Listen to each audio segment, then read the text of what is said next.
나 내린데 망어 yarchoe cái gì mà ba thì chả đi rồi. Hôm nay Pháp hội mùa hạ ngày thứ 5. Trước tiên xin gửi lời chào tới chư Tăng Ni, các tự viện, ni viện, các vị Lama, trụ cô, tất cả các quý thiền hữu tri thức, đặc biệt là chư Tăng Ni, chư này ở các tư viện, tu viện và quý pháp hữu đang nghe trực tiếp qua mạng.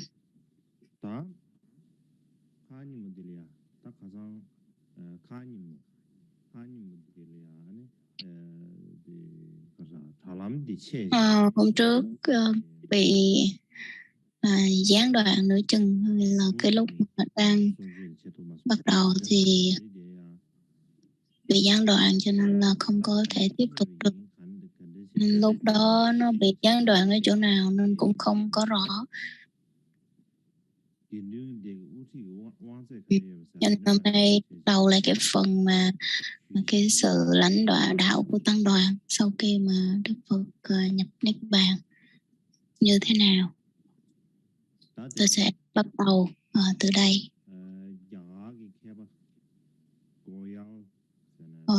Ấn Độ, cái vị học giả ở Ấn Độ S.O. Koya, vị này mới nói rằng là trong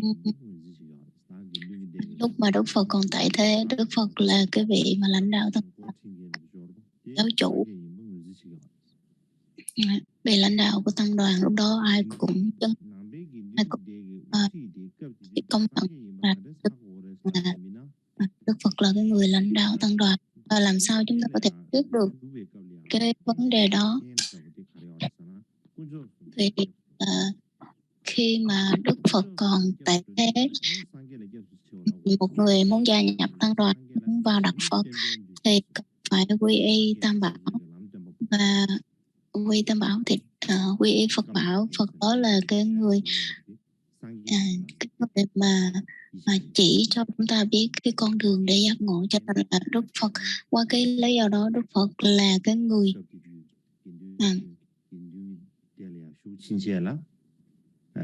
lãnh đạo tăng đoàn.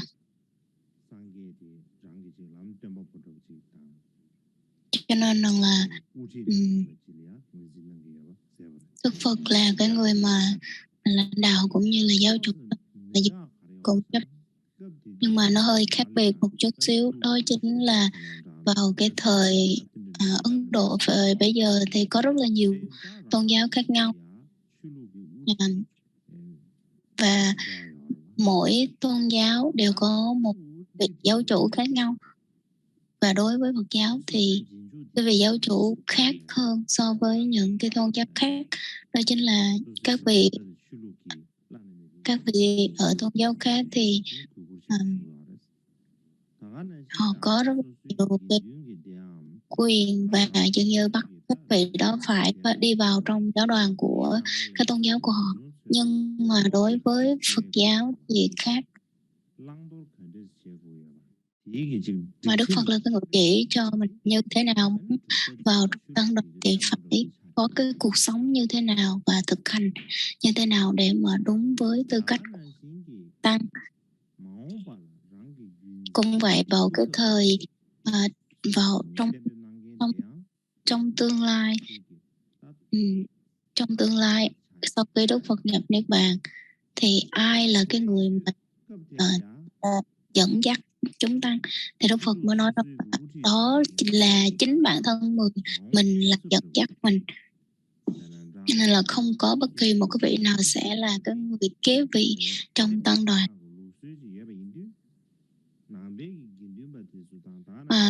Và nếu như mà trong Phật giáo có cái truyền thừa, có cái truyền đó là kế tục thì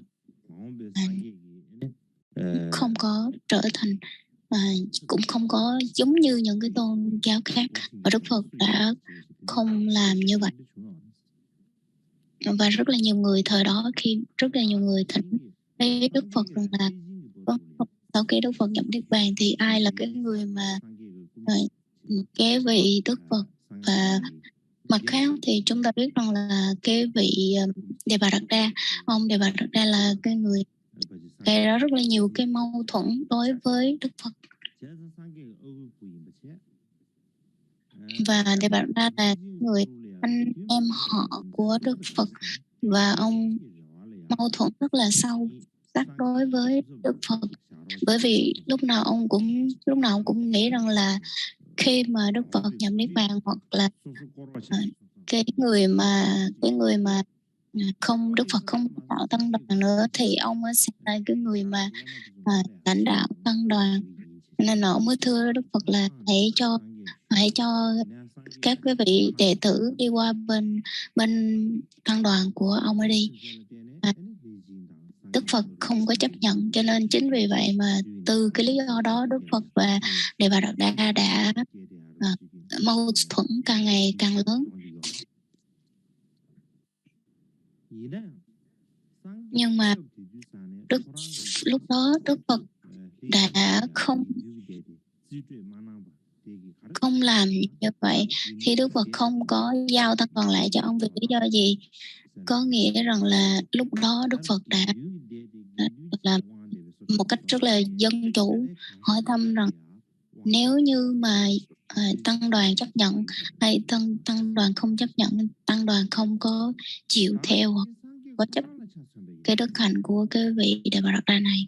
Nhưng mà đối với bản thân của Đức Phật, Đức Phật là cái người khai sáng ra đạo Phật, là cái người đã chứng ngộ hoàn toàn để mà có thể chỉ cho người đệ tử một con đường đúng đắn. Nhưng mà đối với ông Đề Bà Đạt Đa thì không có như vậy, ông không có sự chứng ngộ như vậy, và cái kiểu của ông giống như là một vị vua cứ gọi là gì, giống như là cai trị tăng đoàn thì không được, nên Đức Phật chỉ là cái người chứng ngộ xong chỉ lại cho chúng tăng thôi.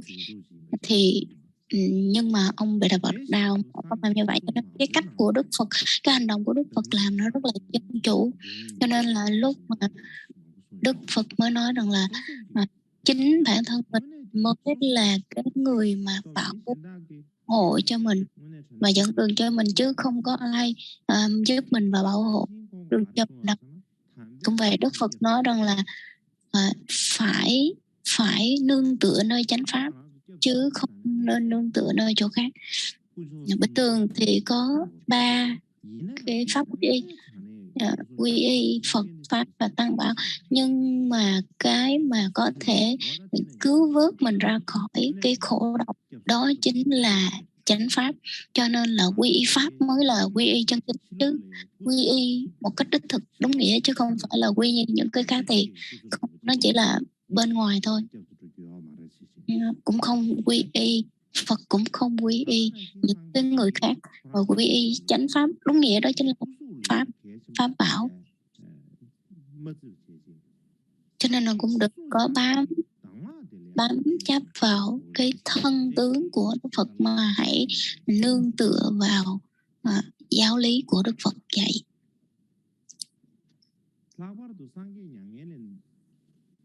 Đặc biệt sau khi Đức Phật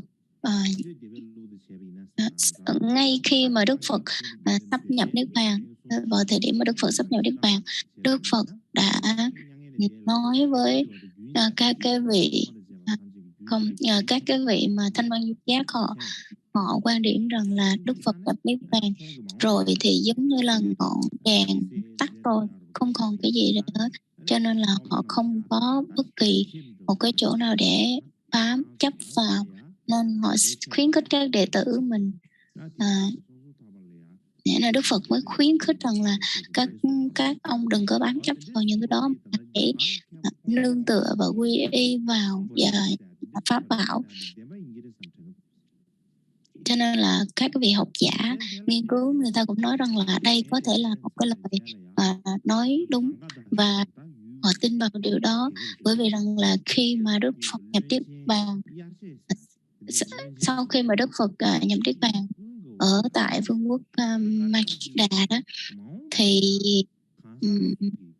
có cái vị vua hoặc là vị tướng ở trong nước Makeda mới hỏi ngài A Nan rằng là trong tương lai ai là cái người mà sẽ lãnh đạo tăng đoàn.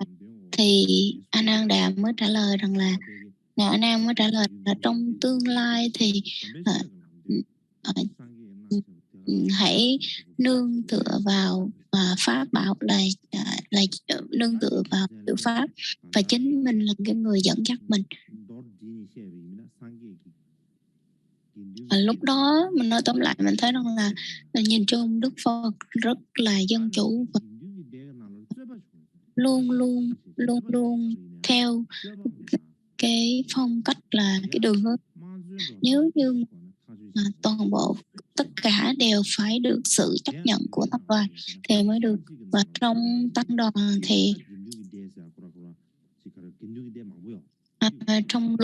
trong luật đây thì có rất là nhiều, trong tăng đoàn có rất là nhiều tăng đoàn nhỏ và được phép kiết giới và kiết ma riêng vào từng một cái khu, một cái giáo đoàn nhỏ.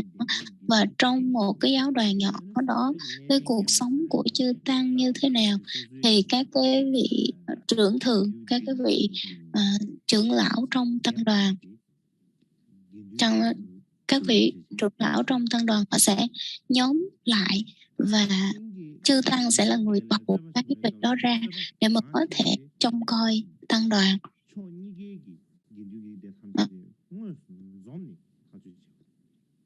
Hoặc là nếu như mà những cái sự tranh chấp, mâu thuẫn lớn thì bắt buộc phải cả hai bộ đại tăng. Giống như cái chuyện mà bầu cử như bây giờ, hồi xưa thì nó sẽ được tính bằng cái việc rằng là vị nào chấp nhận Naquela época era usado por muitos membros da Sangha. Sẽ biết được như bỏ phiếu nha. Então, dessa forma, eles poderiam ver qual que era a opinião da maioria da Sangha, contando essas varetas. E dessa forma, eles poderiam determinar quais opiniões prevaleciam dentro da Sangha. E da mesma forma, se havia uma pessoa que supervisionava essas varetas de contagem, bây giờ giống như là thời này dùng nós podemos dizer que ela era como um contador de votos. Então, essa pessoa ela era um contador das varetas de contagem. Então, ela contava os votos que eram emitidos. E de formas ordinárias, se havia alguma disputa que não era possível de ser resolvida de maneiras comuns, então eles faziam um grupo separado para resolver esse conflito. Então esse era um outro tipo de procedimento que eles tinham. Trong kinh Đại Bát Niết Bàn của Sutra Theravada do Parinirvana, của Nguyên Thủy cũng nói rằng là nossos textos Vinaya tibetanos,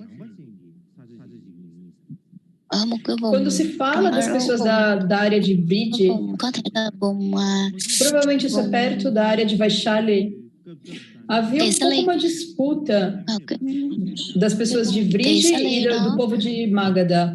Então o povo da área de Vrije có một vị trong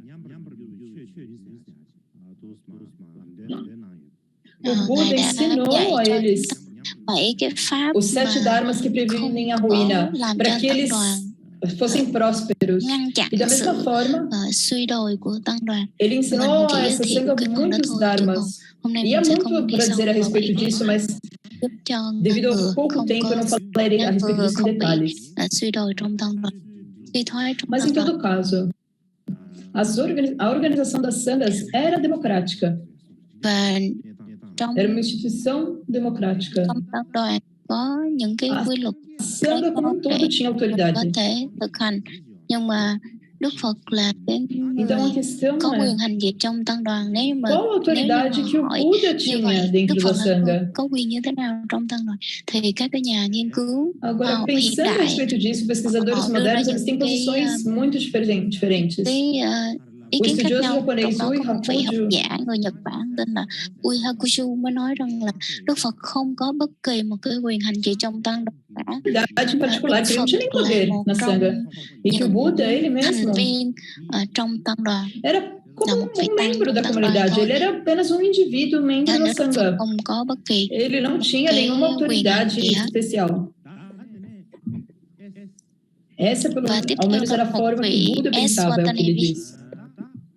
E há um Vị outro này mới nói estudioso, là S. Watanabe, S.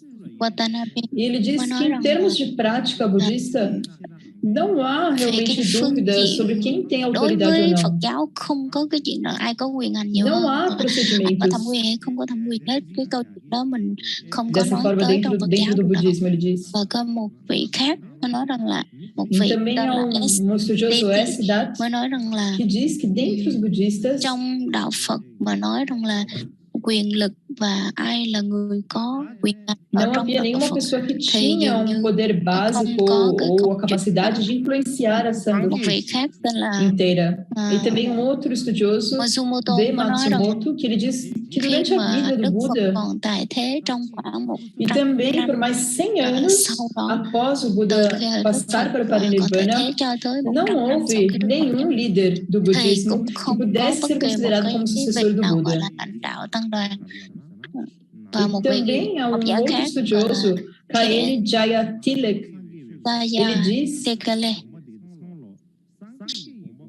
Vì đó mới nói rằng là que todo pensamento nas escrituras tất cả budistas, những cái giáo lý ele của deve Phật ter como giáo fundamento thì những cái lời dạy, apenas o pensamento do Đức Buda Phật como là autoridade. bản, cho nên Đức Phật là Então, người duy nhất portanto, có o Buda ele quyền tinha và um certo grau có de được cái autoridade.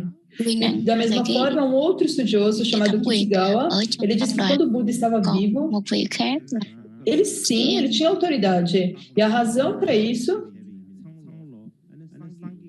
bởi vì rằng là trong thời của Đức Phật còn tại thế é thì que Đức a Phật là respeito cái de người todas mà as giải quyết visões, các ranh meditações hội e mâu thuẫn, condutas para a hoặc là prática, tudo isso era determinado de acordo com o những pensamento do cái Buda. chuyện gì không quyết định được thì đưa ra Đức Mas quando o Phật Buda là ele estava người prestes quyết a định passar cuối para o cùng, cho Nirvana, nên ele là ông expressou a sua esperança de que seus Kikigawa alunos ông ali nói rằng apenas là Đức buscassem Phật là refúgio no Dharma. có quyền quyết định cuối cùng, nhưng mà sau khi mà Đức Phật nhập Niết Bàn thì không có bất kỳ một cái sự quyết định rõ ràng, Mas bởi vì rằng là o Dharma ele não tất é cả algo que những pode realmente se người fazer học conhecido para nós. Então, học như đệ tử os alunos của Đức eles Phật tomaram as sau instruções đó, que ele deu sau khi Đức Phật nhập e Niết Bàn quaisquer thì explicações tất cả e là tomaram isso como đều base, phải nghe theo como những cái Dharma. lời dạy Então, era của isso Đức que Phật, o cho nên Buda Đức Phật considerava là como cái người autoridade. có quyền hành lớn nhất. Então, o Buda ele era considerado como tendo alguém que tinha um certo grau de influência e poder. Mas, de qualquer forma, há muitas contradições. Alguns estudiosos dizem que ele não tinha nenhuma autoridade particular, alguns dizem que ele tinha. E eles dão muitas evidências e argumentos diferentes, mas que são muito contraditórios. Cho nên là nó cũng xảy ra rất là nhiều cái mâu thuẫn khác nhau giữa nos quais cái as quyết định này evidências, của họ. as suas linhas de raciocínio e as evidências que eles apresentam são muito diferentes e contraditórias. E ele E também é dito que o Buda ele disse aos seus alunos que vocês devem se considerar como uma lâmpada, tomem o verdadeiro Dharma como seu refúgio. E o Buda ele não aceitou durante a sua própria vida que ele realmente tivesse qualquer autoridade. Se ele tivesse alguma autoridade, ele não diria que para os discípulos que eles deveriam se proteger e que eles são os próprios protetores. E o Buda disse que eles deveriam proteger a si mesmos. E uma outra coisa que nós precisamos pensar também khi mà Ngài A Nan thỉnh ý Đức Phật rằng là é que o Ananda nunca perguntou ao Buda quem seria o detentor da linhagem, quem seria o sucessor do Buda. người nào có thể kế vị Então, qual thừa kế Đức a Phật. razão Nhưng para mà pessoas externas à Ca Diếp, Sangha, como Ca Diếp mới Vakshakra, chỉ lộ perguntar ao Buda rõ ràng isso? là như vậy. Então, por que o Ananda nunca fez essa pergunta? Tại Deve sao một haver uma người khác razão para isso. ở ngoài tăng đoàn không, ở ngoài tăng đoàn E da họ mesma hỏi một người forma, trong tăng đoàn lại không tình ý Đức Phật, là lý do như thế này. Cho nên là Đức Phật là se os một người discípulos do có quyền Buda năng tối thượng, có cái eles quyền năng tối reconheceram thượng Dharma cao nhất como ở trong autoridade tăng đoàn thì suprema e o refúgio último, nếu như mà mình nói như vậy, nếu mình nói như vậy então thì isso não seria a mesma coisa. người nghiên cứu, Então, de acordo com o pensamento desse estudioso indiano, giả bây giờ o Dharma é basicamente o caminho ensinado pelo Buda. giả Ấn E Độ isso é o bây giờ mesmo que reconhecer o Buda como họ nói sendo rằng là phải autoridade, công como nhận, sendo bởi aquele vì que sao? tem Bởi vì poder. là mình nương tựa vào Quem giáo ensinou pháp, o Dharma chánh pháp thì nó có foi nghĩa o là nương Buda. tựa vào Đức Phật. Đức Phật là cái người Então, quando nós nói falamos ra a dạy ra respeito chánh dos pháp, ensinamentos thuyết do ra Buda chánh pháp terem thì mình nương tựa autoridade, vào chánh pháp có nghĩa là nương tựa naturalmente vào Đức Phật nós thôi. vemos que Nên o mình phải Buda công ter nhận autoridade é vào cái algo điều như vậy. que é natural, que ocorre Nói tóm lại vào cái naturalmente. thời kỳ Đức Phật, Então, thời resumindo, kỳ quando o Dharma đầu tiên ele se khi mà Đức Phật propagou, inicialmente ra as pessoas đời đó, acreditavam thì que o người ta Buda ele công havia nhận Đức Phật descoberto là ou một trong revelado những o verdadeiro vị Dharma. mà khai tông ra Eles Phật não giáo thôi, pensavam chứ que o không phải Buda là cái người criou mà algo. Era chứ algo không que ele có phải là descobriu cái người ou mà revelou.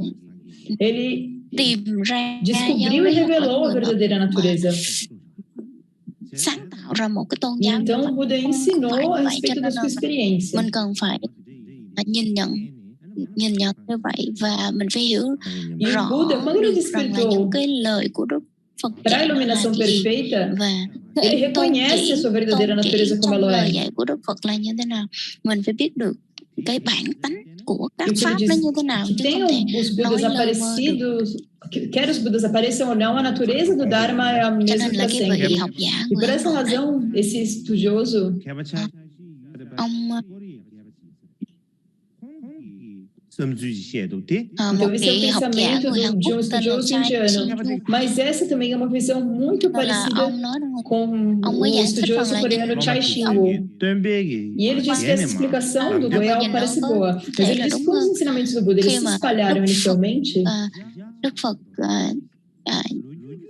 os dạy discípulos do những Buda cái lời reconheceram dạy và những cái qualquer bài pháp đầu instruções do tiên Buda cho tới como thì xong thì mình cần phải autoridade. mình cần E phải eles nương tựa vào những lời dạy của seguiram Đức isso. Phật, Então, bởi vì rằng là nhìn Đức se Phật lịch pensarmos sử de uma mình perspectiva cũng phải histórica, nương vào những cái lời dạy của Đức Phật, é nhìn desnecessário vào mencionar que o những Buda lời tem dạy của Đức autoridade. A Phật razão một para cách isso đúng nghĩa và chân chánh và hiểu é đúng que os nghĩa những lời Phật ensinamentos dạy tinham thì mới thấy autoridade. rằng Então, là eles acreditavam Đức nessa Phật autoridade là do cái Buda. người mà có cái quyền hoặc là cái quyền hành tối cao ở trong tăng đoàn. E seguiam os ensinamentos. Cho nên Então, nếu mà nhìn as chung vào ideias do các vị học Goial, giả độ và cái vị người Quốc này thì mình thấy rằng là họ eles nói também, có vẻ là elas đúng. são ideias Cho nên parecidas là também. E posteriormente, muitas pessoas deram diferentes explicações aos pensamentos do Buda. mình Então, há cứ giải muitas thích ideias qua diferentes que những surgiram, thời mas kỳ durante a época thì do mình cứ budismo original, giải thích những cái lời Phật dạy nó một cách khác nhau. Cho nên nếu mình nhìn vào những cái eles lời dạy apenas ngay praticam cái lúc mà Đức Phật as còn tại instruções thế, do Đức Phật Buda đã e o que thuyết elas những cái eram. gì Eles não thì mình vão nhìn além e vào dão như vậy muitas outras instruções. và nhìn nhận và chấp nhận đó Eles là những apenas lời dạy pegam quan trọng và chính yếu của Đức Phật và bám chất và o bám que é sát vào đó dito để e mà mình thực hành praticam thì daquela chắc chắn forma. là sẽ không sai. E Cho nên là đừng posteriormente, có então, os seguidores do Buda quá começaram a dar diferentes đừng có explicações para as palavras do Buda. lan man bởi E việc là conforme người eles này giải davam thích như mais thế e mais nào, người explicações, kia giải thích như thế nào. Như vậy là nó cũng de hơi vez em khó và cũng không có nói rằng là Đức Phật nói quando ra eu digo que o kinh thì có Buda liễu é o nghĩa nosso và professor, kinh isso không liễu ocorreu nghĩa, và posteriormente. mình không có nên giải thích rất là nhiều E vào eu trong đó. gostaria de adicionar a isso que quando nós olhamos para os sutras que foram traduzidos para o tibetano, na época em que o Buda passou para o Parinirvana, ele disse que o seu sucessor era o Pratimoksha mới nói rằng Sutra. là hãy nương vào giới luật, hãy nương vào E giới há luật. Có một trong đó texto có chamado một cái Louvor ao Vinaya, bản luật tạng tên là xưng está tán no luật Tengyur tạng, Vinaya, tán dương luật tạng. e há verso dele que geralmente é colocado no início do Pratimoksha Sutra. E o que diz é: o vitorioso é o professor e seus ensinamentos são os sutras e o Abhidharma. Mas o Vinaya é o verdadeiro professor e seus ensinamentos. được tất cả Portanto, đó presta mới là homenagem àquilo người que é ambos, como o Buda e o đó Dharma. mới lãnh đạt tăng đoàn. Nên những cái lời dạy E o que ele của disse é que os ngài đó chính ensinamentos là dados pelo Buda, đó là Đức Phật, những cái podemos lời dizer dạy os của Đức Phật tratados, đó os chính là três những Pitakas, os três cestos, o Sutra, o Vinaya e o Abhidharma. diệu pháp, là chánh pháp. Nên lúc đó Mas aquele que é ambos, o professor e os ensinamentos, é o Vinaya. Những cách có thể lãnh E as đạo outras được tăng duas đoàn mà cestas có vừa são apenas ensinamentos, mas não são para um những lời dạy professor. của Đức Phật thì chỉ có diệu pháp và chánh Então é pháp por isso que o mới có thể sucessor, o thay representante thế do được thôi. Buda, Và trong đó é o đặc biệt Vinaya. là luật tạng việc E giải aqui, thoát quando giới, nós việc estamos giải falando thoát do Vinaya, nós là chỉ não có queremos dizer que é o Vinaya tạng no mới có geral. thể Nós lãnh đạo estamos được nos tăng đoàn referindo ao thôi. Cho Pratimoksha nên là Sutra em chính vì vậy không có bất kỳ một Então, se hoje em dia nós tivermos que cái apontar um gì có thể đưa sucessor ra do để thay Buddha, thế Đức Phật lãnh đạo tăng đoàn. Mà nếu như ao có invés thể de đưa ra falar để para um indivíduo, lãnh teríamos đạo que tăng đoàn apontar thì para chỉ có o là giới luật Pratimoksha thôi chứ không Sutra. còn cái gì hết. Nós Cho nên là apontaríamos mình para không um thể chỉ ra texto, được một como người nào, sendo, mình chỉ ra não kinh này apontaríamos có um thể là indivíduo sẽ hợp sendo lý o hơn. líder do texto, mas sim apontaríamos um texto. Đó là E esse texto é como giới o kinh código hoặc là legal việc do giải thoát. Vinaya, é o Pratimoksha Sutra. Então, o que isso nos mostra? Vì Đức Phật là một trong 법에는 권위가 있고 người trong 사람은 tăng đoàn 그렇지 않다는 겁니다. và 그래서 이것이 Đức Phật thành lập 부처님의 tăng đoàn là vì lý do gì? 후계자들에게, 부처님 Vì cho 후학들에게 tăng thôi, cho những người xuất gia thôi, chứ đâu Đức Phật đâu có lập ra tăng đoàn É cho que Phật o tử. grupo de Cho nên là discípulos vì se cái lý tornar do uma đó organização é a vì Sangha. để cho E as pessoas chư leigas tăng eles 사람이 estavam dentro phải 하는 là dos chịu cinco tự grupos lãnh đạo của 계율, người nào 룰이 mà phải da được Sangha e lãnh dos đạo leigos, bởi giới mas luật. isso então não era 그러한 Cho nên là dirigido chính vì por um vậy único indivíduo, mas eles seguiam procedimentos democráticos. 물려준 민주적인 cũng không phải là 절차를 bám vào một cá nhân hoặc 따라야 là 한다. E nós 이렇게 podemos dizer 해서 부처님 cái sự que o Buda là bám ele chấp. legou, deixou um legado com esses procedimentos democráticos aos seus 그런 의미가 seguidores. 있습니다. E que ele foi muito bondoso em fazer dessa forma. 자, 오늘 우리들이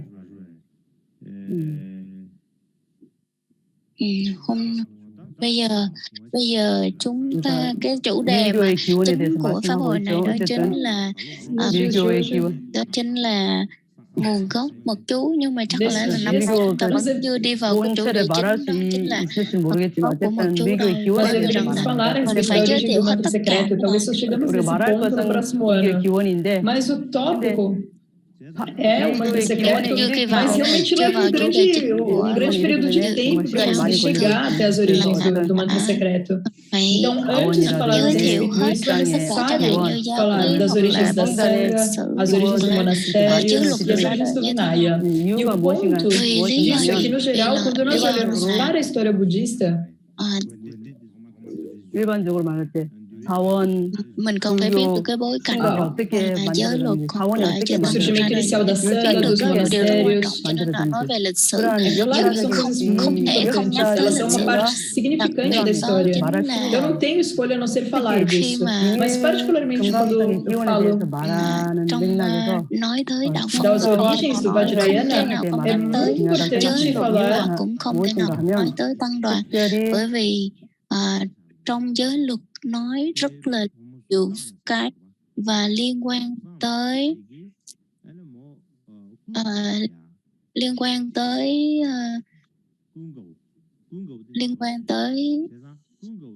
trong mật chú, ví dụ như trong cái lúc mà vị có một cái vị trong kinh nói rằng là có một vị ma đăng già đó, cái vị nữ ma đăng già đó hại ngài A Nan đó, thì ngài A Nan đã làm sao để có thể thoát ra khỏi được cái sự mà bỏ bùa chú của bà đó, của ma đăng già. Thì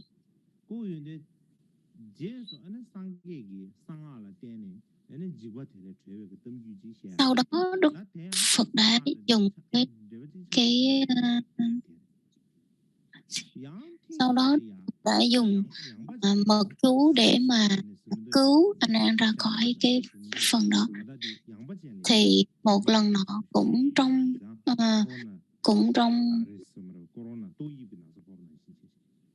một lần nọ cũng trong ở cái thành và có một người nữ bị rắn cắn. Lúc đó bị xảy ra rất là nhiều cái dịch bệnh ở cái vùng đó, và Đức Phật đã cho Ngài xảy ra dịch bệnh ở cái vùng Tỳ Xá Ly, cho nên Đức Phật đã đưa Ngài A Nan tới đó và phải nói đó tới cái vùng đó để mà trì một cái câu thần chú để mà giúp đỡ cho cái vùng Tỳ Xá Ly thoát khỏi những bệnh tật.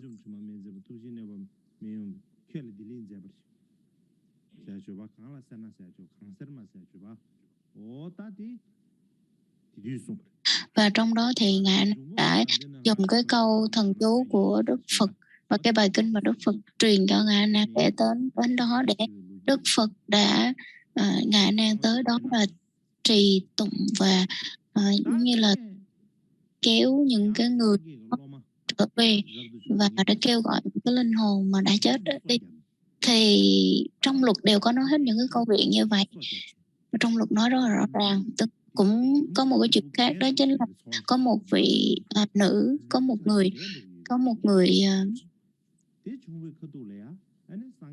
người thì bị rắn cắn, không phải là nam hay nữ, nhưng tên là bị rắn cắn,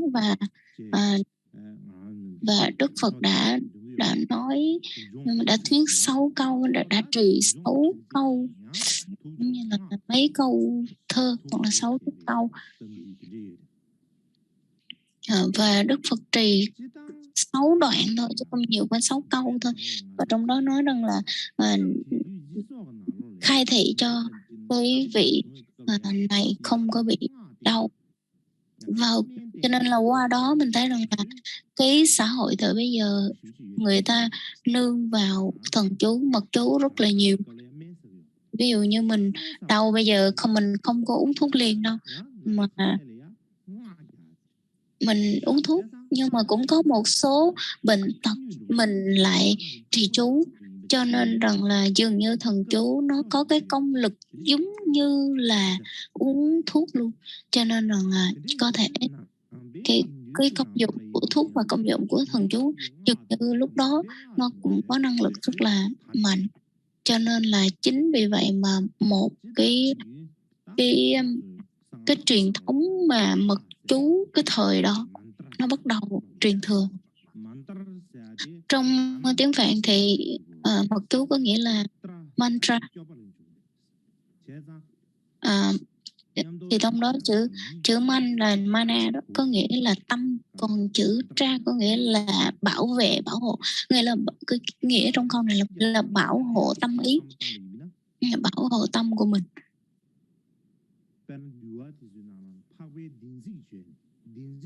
Và trong nói rằng là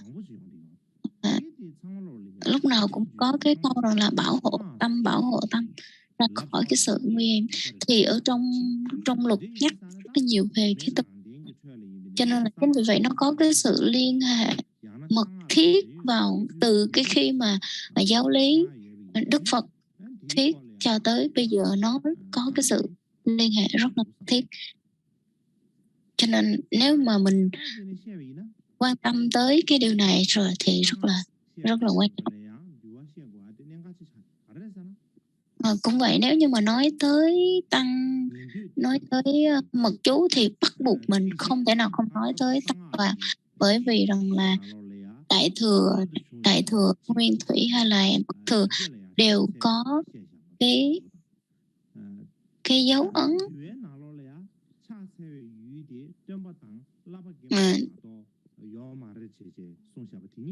trong mật thừa thì mình vẫn được lạy cư sĩ.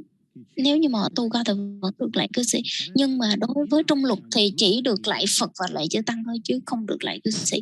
Và hai cái điều đó nó là một cái điều rất là mâu thuẫn nhau. Thì nếu như vậy thì chỉ đảnh lễ trong luật dạy, đảnh lễ chỉ được hai thành phần thôi. Một là cái người lớn hơn mình, người tu lớn hơn mình, cái người mà có tuổi hạ cao hơn mình. Thứ hai đó là Đức Phật thôi, chứ ngoài ra không còn bất kỳ một cái người nào mình có thể đảnh lễ được, mình không có là lạy được. Cho nên là đặc biệt là đối với cư sĩ mình không thể nào người tu sĩ không thể nào mà lại được cư sĩ, cho nên nó ngược nhau hoàn toàn. Cho nên rất là nhiều người họ mới nói rằng chính vì vậy mà mật thừa không phải là Kim Cang Thừa không phải là Phật giáo. Cho nên là lúc đó mình không có nói rằng là sai hay đúng. Một trong những cái vấn đề mình cần phải tìm hiểu và nghiên cứu thêm. Giống như là trong cái quyển mà Tokeba, hoặc là nói trong cái quyển mà Tokeba của ngài, có thể là của ngài Thanh Biện.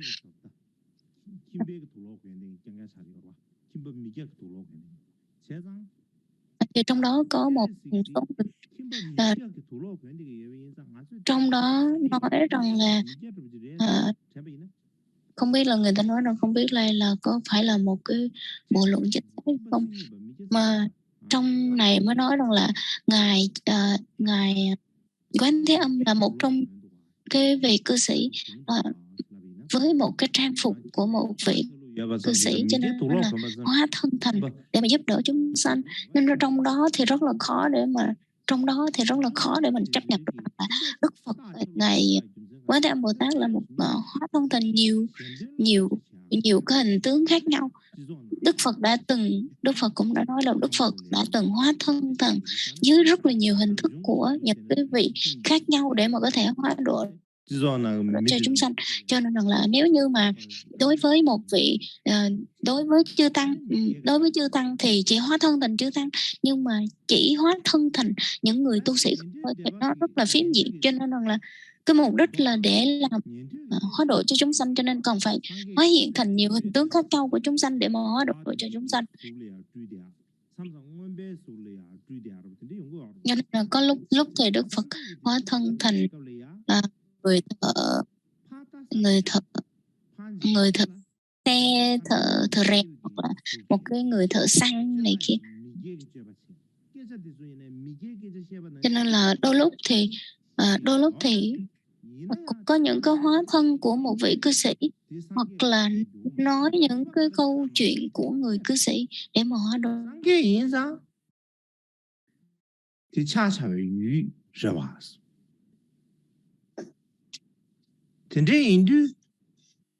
다다 가르사디 뇌 나로래야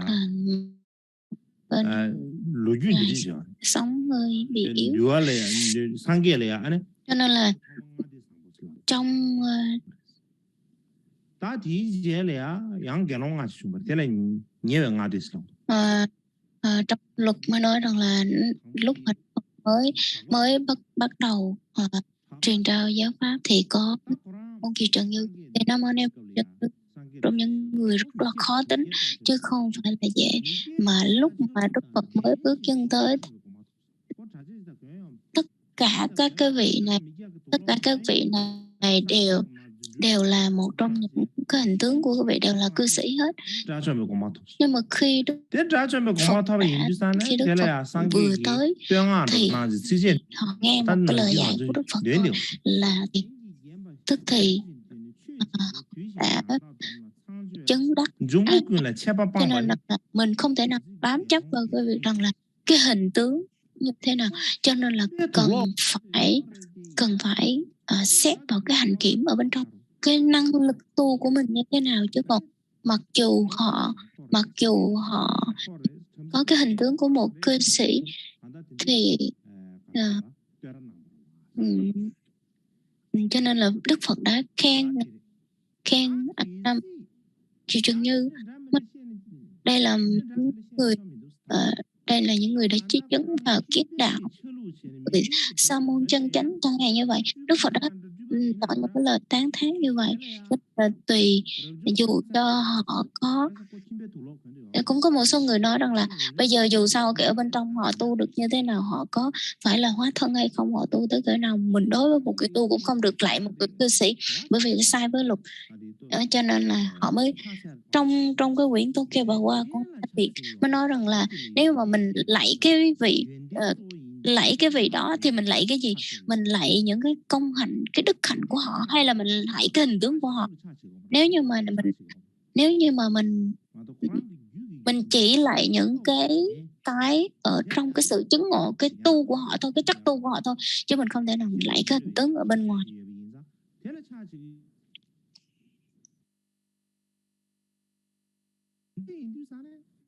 Nếu như mà mình lạy cái hình tướng không thì mình nói sẽ không được. Đối trong kinh nói rất là nhiều rằng là khi mà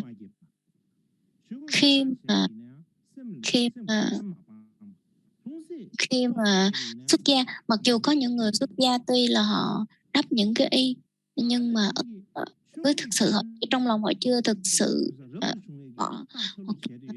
họ có những cái hình tướng đối với người tu, nhưng mà họ trong tâm họ chưa phải là người tu thực sự, không phải là một người sĩ, cũng không phải là một tu sĩ.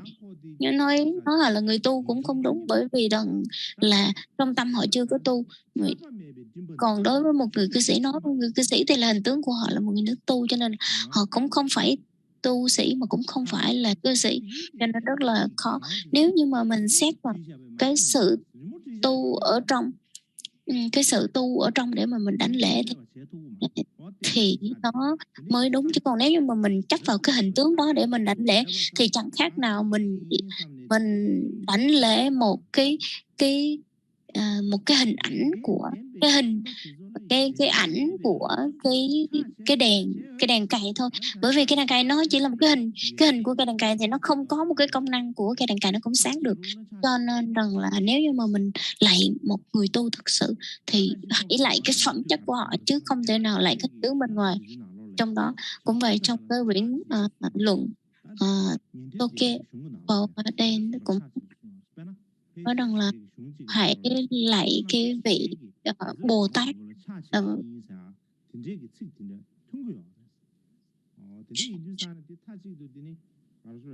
Trong này có trích rằng là vị nào đã có những cái hành động lạy như thế nào, cũng không có nói rằng là người cư sĩ đã đi lạy với người tu sĩ lạy với người cư sĩ, nhưng mà chỉ nói rằng là mình lạy một vị Bồ Tát thôi. Cho nên là mình không có phân biệt như vậy, không nên phân biệt như vậy. Và trong mật điển thì cái quyển mà Lama Ngập Chuba là một trong những cái quyển luận cái chỉ cho mình cái cách nương tựa một bậc thầy. Đây là một trong những cái bộ rất là quan trọng, dường như đó là một trong những cái quyển luận rất là quan trọng để mà chỉ cho mình như thế nào để nương tựa với vị thầy. Thì trong cái quyển đối với ngài Karmapa đời thứ 8 chưa tuổi trẻ đã dạy cho chúng ta biết rằng là trong cái tu viện trong mật viện đó thì phải tu như thế nào và nương tựa thầy như thế nào. Nếu mà nhìn chung thì mình thấy rằng lúc đầu tiên thì dạy Lama Ngập Chuba là quyển sách Lâm luật là Lama Ngập Chuba, xong rồi bắt đầu mới tới luật. Cho nên là trong tương lai tôi cũng hy vọng là cái từ viện mà dạy cái quyển mà Lama Ngập Chuba xong rồi là thì trong cái quyển Lama Ngập Chuba nói rằng là đối với ngài Karmapa thứ 7 Surakeso cũng có giải thích nhỏ một giải thích về cái quyển luận này một chút ít, hoặc là ngài Karma Kimbo Rinchen Thay cũng có giải ở những cái bộ luận giải nhỏ. Và chính bản thân tôi thì tôi đã từng có cái câu chuyện của ngài Chiespa và một vị chắc đôi kia hình như vậy. Nếu mà tôi cũng không biết là tôi nhớ có đúng hay không, hy vọng là tôi không sai. Và trong cái quyển luận Lama Ngọc Chupa mới nói rằng là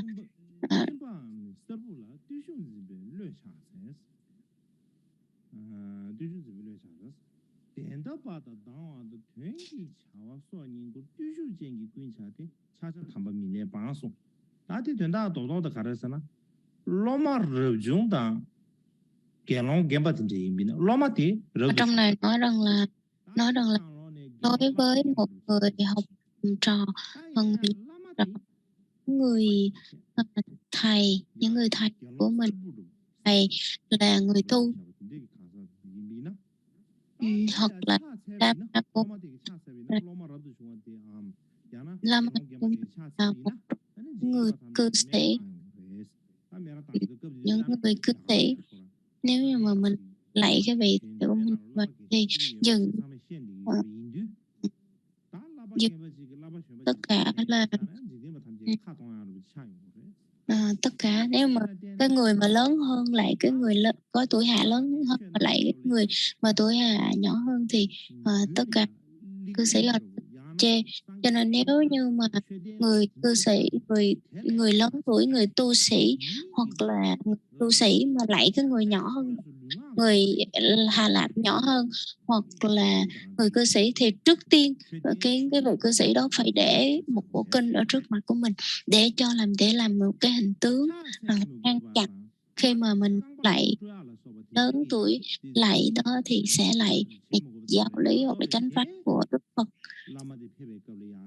Nếu mình đã lược bỏ rất là công đoạn, chẳng hạn như khi mà vị thầy vừa bước chân tới thì mình cần phải thì giả vị thầy của mình, hầu vị thầy của mình, chẳng hạn như rửa chân, lau chân hoặc là trải tổ cụ cho thầy hoặc là này kia vân vân.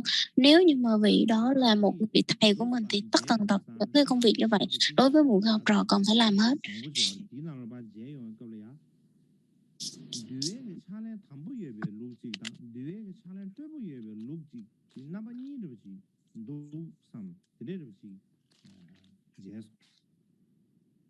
Tôi đã từng có cơ hội tiếp xúc với những cái bộ luật trong cái quyển dịch, trong cái bản dịch của Ấn Độ, thì trong này nói rằng là đối với, tôi không có nhớ rõ một từng chữ đâu, nhưng mà để ý rằng là trong luật dạy là đối với một vị tăng thì chỉ có 2 cái để mà đảnh lễ, 2 cái nơi là lễ đó là Phật và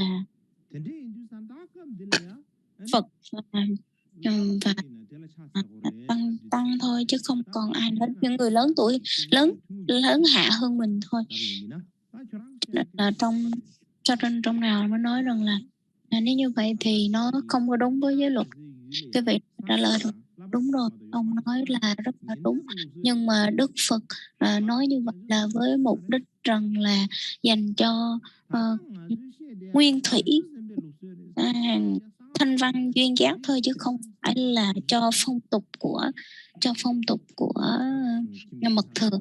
Cho nên rằng là đối với phong tục của mật thừa thì mình vẫn có thể đảnh lễ một người cư sĩ. Cho nên lúc đó mình đang có đùa giỡn. Nếu mà giải thích như vậy thì mình đang đùa giỡn với giới luật, với luật tạng rồi.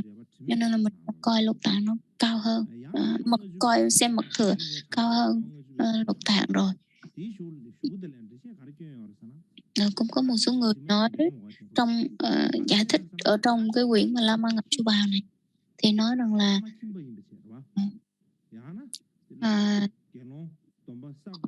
hoặc là một người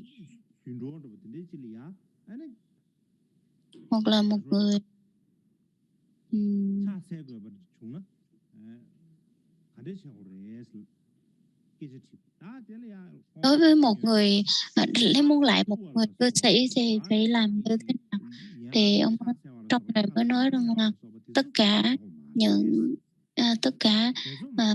gọi là không cần lại gọi là 5 vóc sát đất, mà chỉ cần tỏ một cái thái độ cung kính cúng dường như vậy là đủ rồi. Nếu như mà cái vị thầy đó lúc vị đó dạy pháp, lúc đó vị đó dạy pháp thì mình không thể nào mình lại trực tiếp cái vị thầy đó, cho nên là mình sẽ để cái bộ kinh ở trước của vị thầy, xong rồi mình sẽ lại vị thầy đó là một cư sĩ, và trong luật nó thể hiện cái sự cung kính đối với giới luật mà Phật đã dạy. Hoặc là trong một cái tên là nói rằng là nếu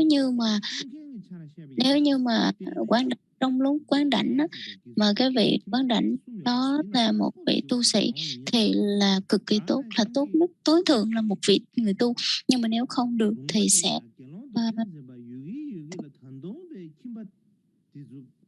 không còn một cái cách nào khác đối với một vị cư sĩ thì cũng được. Nếu như mà trong đó, ở cái vùng đó không có một người tu nào thì người cư sĩ sẽ phải cầm trịch để mà hướng dẫn giáo lý.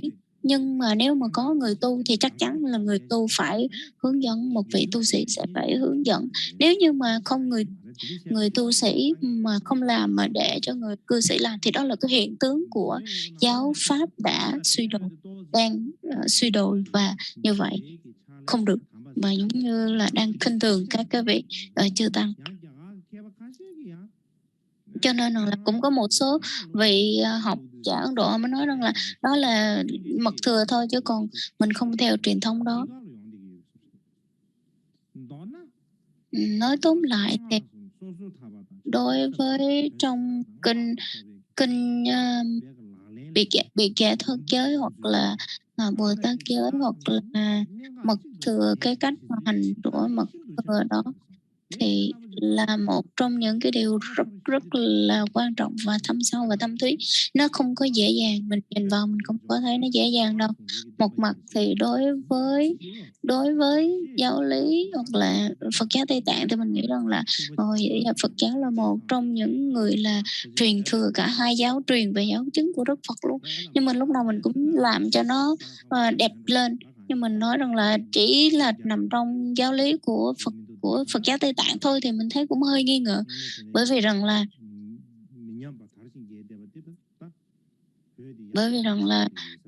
dường như hiện tại thì nhìn chung là Phật giáo Tây Tạng nó đang trên đà phát triển và họ gìn giữ một cách rất là tốt, nhưng mà nhìn chung về cái việc tu thì nó không phải là nó nằm ở cái câu chuyện đó đâu, mà nó nhìn nó không có dễ đâu, mà rất là khó.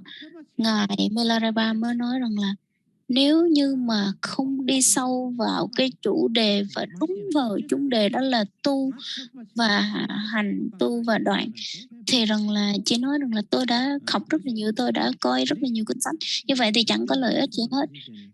Nên nếu đối với Ngài là theo cái ý của Ngài Milarepa nói như vậy thì rằng là mình chỉ coi là cái cách nào đó tu bao lâu, chứ không tu như thế nào, cái sự chứng sở tu và sự chứng như thế nào, chứ không phải là nhìn bên ngoài. Trong của Ngài Atisha cũng dạy về cái đạo lộ của Lam Rim để mà dạy cho mình tu tập, hoặc là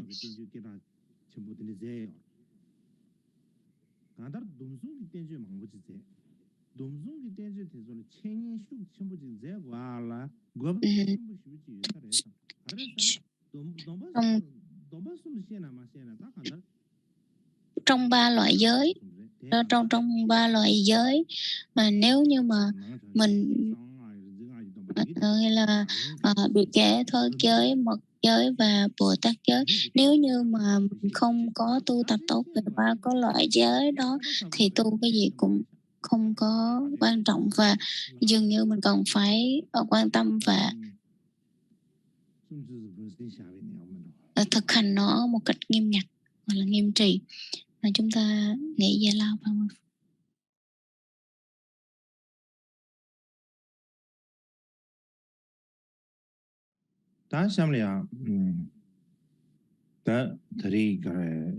Tiếp theo chúng ta vào cái chủ đề chính của ngày hôm nay, đó chính là cái tâm quan trọng của tập đoàn trong lịch sử, cũng giống như cái tầm quan trọng trong cái cách mà giới luật được ra đời như thế nào. Tầm quan trọng của tập đoàn trong lịch sử thì đối với vị học giả S.R. Goyer, người Ấn Độ, thì ông nói rằng là trong cái cộng đồng của tăng đoàn, trong tăng đoàn thì trong Phật giáo thì đóng một cái vai trò rất là quan trọng trong lịch sử, bởi vì rằng là nhìn chung tăng đoàn có cái tầm ảnh hưởng trong lịch sử, bởi vì rằng là nhờ tăng đoàn thì giáo lý trong đạo Phật giáo mới phát triển mạnh mẽ ra các nước. Vào thời đó, đối với cả Ấn Độ, trên khắp Ấn Độ và những cái nước lân cận, đều Phật giáo đều ảnh hưởng rất là. Nếu như mà không có tăng đoàn thì dường như không có cái sự giúp đỡ của tăng đoàn thì dường như Phật giáo không thể nào mà trở thành hoặc là phát triển Phật giáo vào toàn thế giới, tất cả các nước trên thế giới được. Cho nên điều rất là khó nếu mà không có tăng đoàn. Cho nên rằng là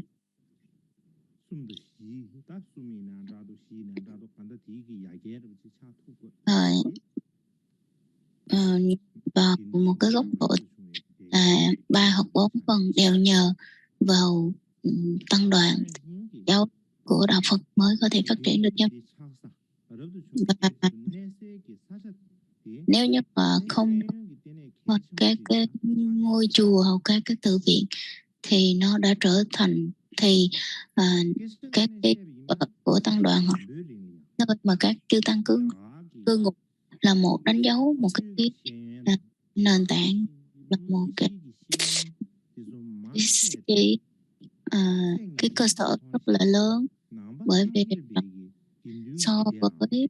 so với các cái địa danh khác của thì dường như Ấn Độ Phật giáo là một trong những tăng đoàn đã để lại rất là nhiều di tích văn hóa lịch sử,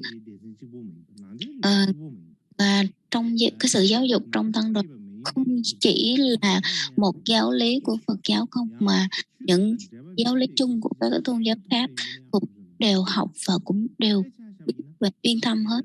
Ví dụ như là các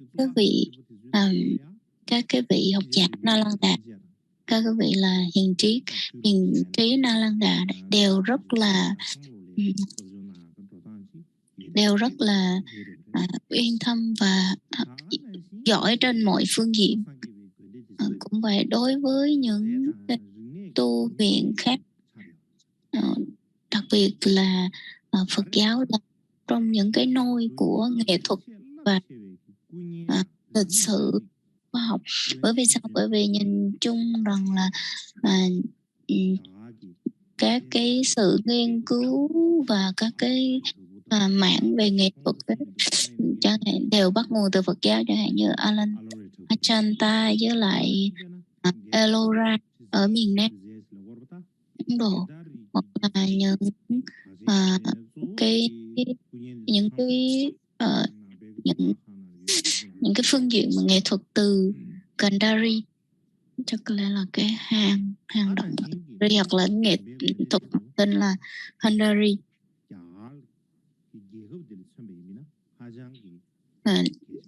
Phật giáo là một cái tôn giáo rất quan trọng, đặc biệt là trong đất nước Ấn Độ, bởi vì rằng là nhìn vào cái sự ảnh hưởng của Phật giáo thì rằng là tất cả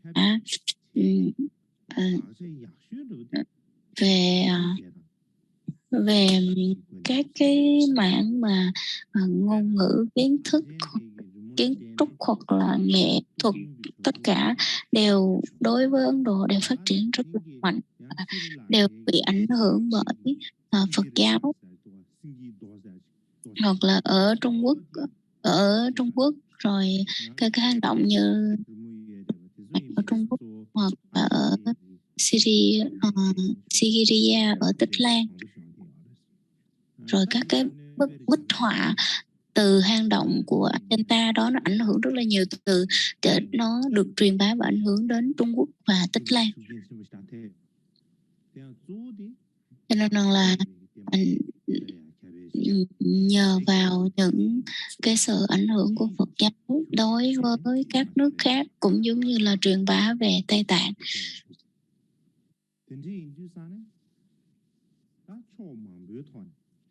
Nhìn chung thì nhìn về mọi phương diện thì Chư Tăng là một trong những người đặc biệt là đối với tôn giáo Phật giáo, hoặc là đặc biệt là đối với đất nước Ấn Độ, Tây Tạng, thì tư tưởng của Phật giáo cũng giống như là giúp cho người khác được tu hành, nó ảnh hưởng rất là nhiều so với đối với các tôn giáo khác. Đó là nhờ vào tăng đoàn, tất cả đều nhờ vào Chư Tăng hết.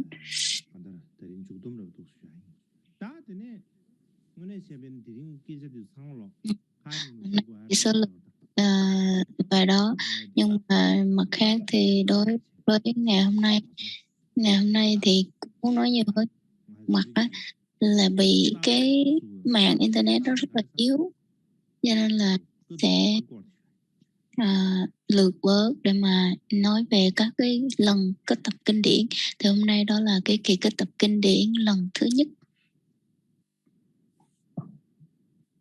Xin giới thiệu về kỳ kết tập kinh điển lần thứ nhất.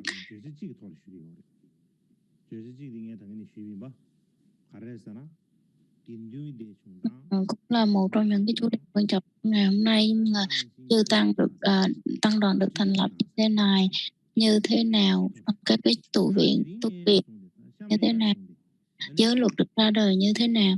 Thì cái phần tiếp theo đó chính là các kỳ kết tập kinh điển. Là nếu chỉ nói một cái đi sâu vào cái vấn đề của lần kết tập kinh điển lần thứ nhất thôi thì cũng mất cái 2 tuần. Nếu như mà nói tiếp theo thì còn là 3 tuần. Nên là nếu mà cái kết tập điển, nếu mà nói là về kỳ kết tập kinh điển lần thứ nhất, không thể nào không nói tới kỳ kết tập lần kinh điển lần thứ 2, lần thứ 3, xong rồi bắt đầu tới 18 trường phái. Cho nên là mình được thuyết pháp hội mùa hạ năm nay thì không biết cái chủ đề của mình nó sẽ kết thúc tại này. Bắt đầu kỳ kết tập kinh điển lần thứ nhất, nguồn gốc của kinh điển. Thì cái vị học giả người Nhật Umada Koki về này mới nói rằng là đối với trong lịch sử Phật giáo thì các cái lần kết tập kinh điển là một trong những cái đánh dấu cái bước ngoặt quan trọng nhất. Và kỳ kết tập kinh điển thứ nhất tập Rajkir ở Linh Tú, và vào sau cái thời điểm mà xảy ra cái cuộc kết tập kinh điển này, đó chính là sau khi mà Đức Phật nhập Niết Bàn vào mùa hạ đầu tiên. Thì cái mục đích của cái việc tổ chức cái kết tập kinh điển này đó là sau khi mà Đức Phật thành Phật, thì trong thời Đức Phật còn tại thế, Đức Phật đã dạy rất là nhiều giáo lý, cho nên là phải ổn định lại giáo lý của Đức Phật và làm hệ thống lại những gì mà Phật đã dạy. Lúc đó mời tất cả chư tăng hoặc là những cái vị trưởng thượng, mới học lại và thống nhất những lời của Đức Phật. Nếu như mà mình không có tổng hợp và thống kê lại thì không được, tại vì sau này người này nói cái này, người kia nói cái khác, nó xảy ra sự mâu thuẫn trong đoàn. Như vậy thì không được, cho nên là bắt buộc phải họp lại lúc lúc đó trong cái kỳ kết tập thứ nhất, cái vị chủ trì đó chính là ngài Mahakajip, và có khoảng có 500 vị A La Hán tham dự. Và trong cái lần kết tập kinh điển này thì cái điều quan trọng đó là gì? Là 500 vị A La Hán tập trung lại để nêu lại, là hệ thống lại những lời dạy của Đức Phật để mà trùng tuyên lại giáo lý của Đức Phật. Khi mà trùng tuyên lại giáo lý của Đức Phật, trùng tuyên lại giáo lý của Đức Phật là một điều rất là khó, bởi vì lúc đó không có văn tự, không có chữ viết, cho nên là bắt buộc đều phải học thuộc lòng. Tất cả mọi chư tăng đều phải học thuộc lòng, có nghĩa là trùng tuyên lại bằng miệng thôi, bằng khẩu thôi, chứ không có văn tự. Nên là lúc đầu 500 vị A La Hán lúc đầu mà được tập hợp lại như vậy thì người ta gọi là cái kết tập kinh điển thứ nhất. Và tại cái nơi đó cũng là núi Linh Thú.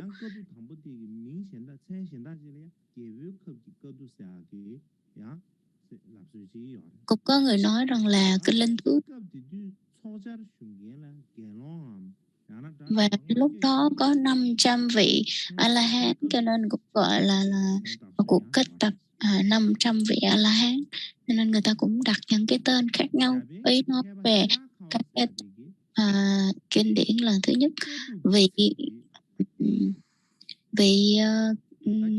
nghiên cứu nghệ học giả người Ấn Độ Hiraka mới nói rằng là khi mà vị dịch qua các nước khác, các tiếng khác thì các vị nói rằng trùng tuyên cũng được, kết tập cũng được, chứ không nếu là trùng tuyên ngồi dùng ngồi lại nhau và cùng nhau trì tụng cái lời dạy của Đức Phật, như là mình tụng những cái lời của Đức Phật, tuyên lại giáo lý của Đức Phật. Và khi mà tụng những cái lời dạy của Đức Phật như vậy thì bắt buộc phải gọi là ở trong đầu hết, học thuộc lòng hết, chứ không có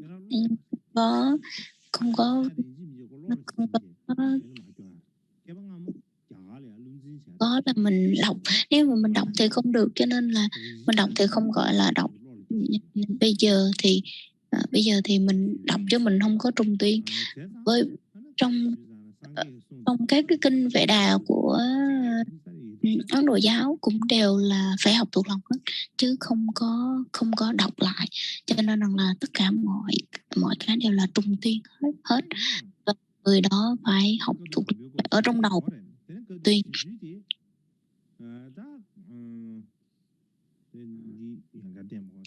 Lịch sử thì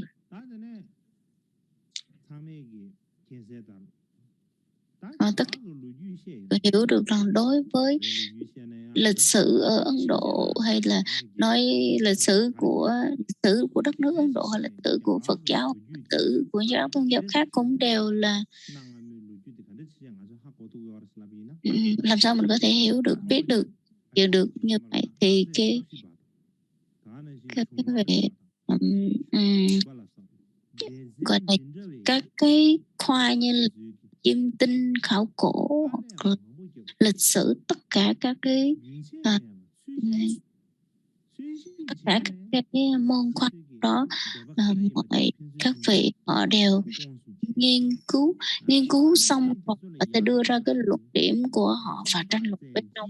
Tất cả tranh luận xong mới đưa ra cái luận điểm, luận cứ nào để chứng minh, và sau đó cuối cùng họ mới đưa ra là có thể như vậy, họ mới đưa ra cái kết luận là có thể đã như vậy, có thể đã xảy ra những cái sự kiện như vậy, rồi mới đưa ra những cái bản thiểu tài liệu như vậy.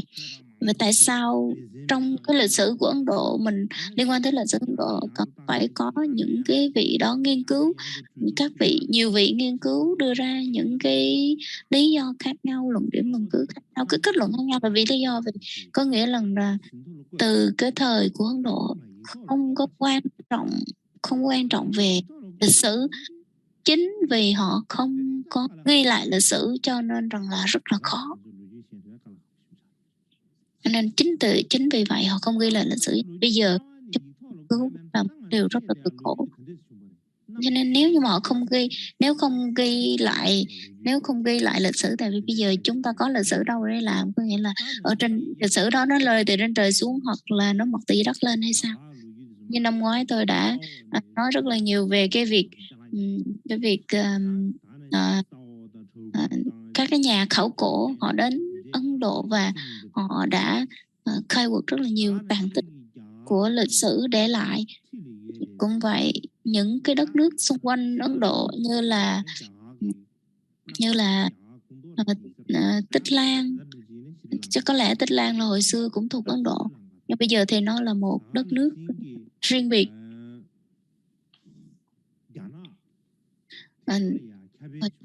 Trung Quốc cũng vậy, thì những cái tài liệu, những cái sử liệu rất là xưa và những cái bản kinh văn được khai quật ra, thì đối với Ấn Độ, ở Trung Quốc họ có rất là nhiều.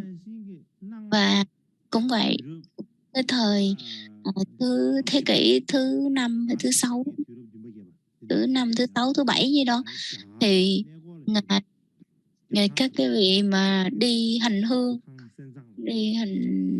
như ngày Đường Huyền Trang mà đi hành hương tới Ấn Độ cũng ghi lại rất là nhiều.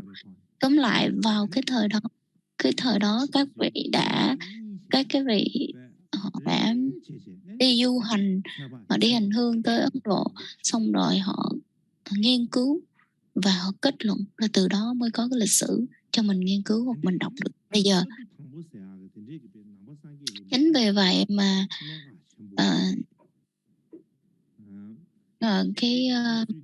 cái kỳ kết tập kinh điển lần thứ nhất nó rất là quan trọng đối với lịch sử, bởi vì nó đưa ra cái địa điểm, lý do, mục đích và bao nhiêu người được kết tập, tại sao lại có cái kỳ kết tập kinh điển lần thứ nhất, và sau cái kỳ kết tập đó sẽ đưa ra được một cái kết luận như thế nào, làm sao cho người ta biết được, thì rất là rõ. Nếu như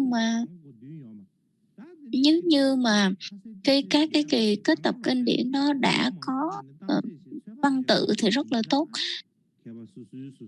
Cho nên là từ cái thời xưa đã không có văn tự rồi, cho nên là rất là cực vất vả, cho nên là mới xảy ra và mọi người đưa ra những cái kết luận khác nhau.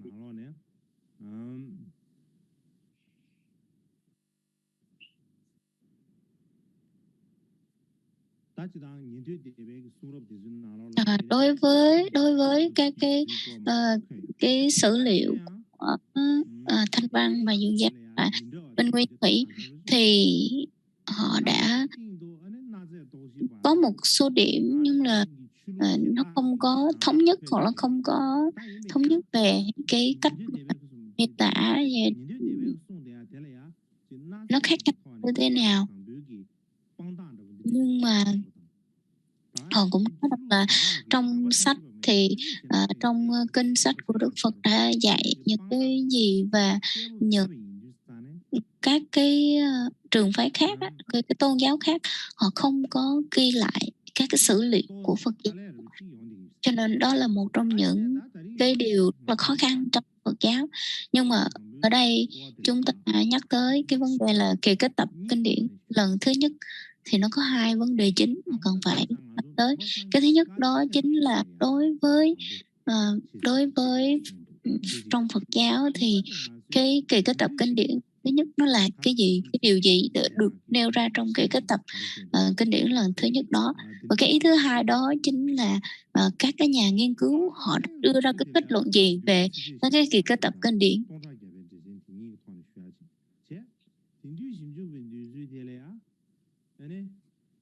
Và trong nói về kinh thì là nói về Bát Thiên Tụng Ra Ghé Ba, hoặc là nói về các nhà khoa học thì có những cái ý kiến khác nhau. Đây chỉ là làm 3 phần để trình bày. Trong các cái kỳ kinh tập kinh điển thì mình sẽ có thể ở một cái buổi riêng biệt buổi học phát triển để có thể dịch nói. Và trong kinh điển nhắc như thế nào, được nói như thế nào đến các cái tập kinh điển.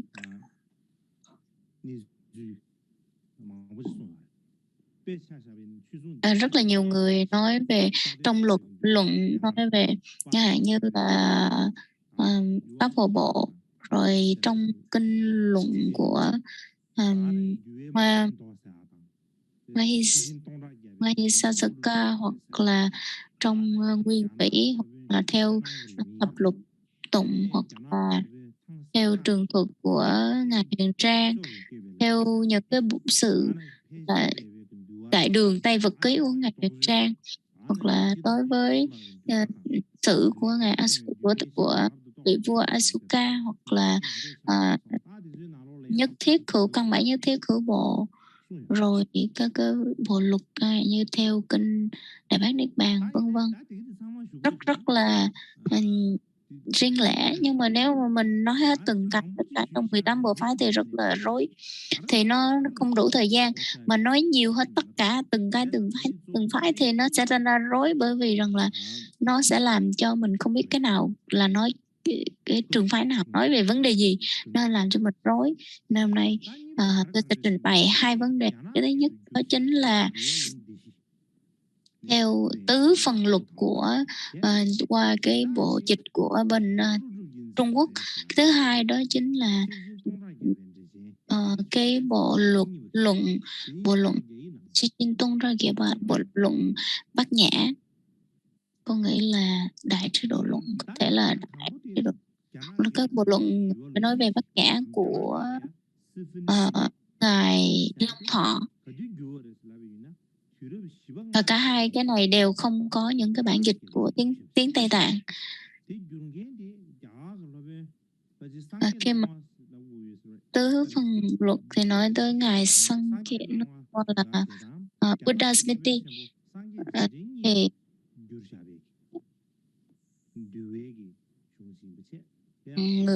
một vị người Trung Quốc vị đạo sư người Trung Quốc là Buddha Smriti dịch ra. Và trong cái bộ luật của Pháp Phổ Bộ mà mình đang theo đó là Dhammaguptika, thì có ở Trung Quốc có nhiều người nghiên cứu mà Lama Ngọc Chu Bài nhiều trong lục tạng.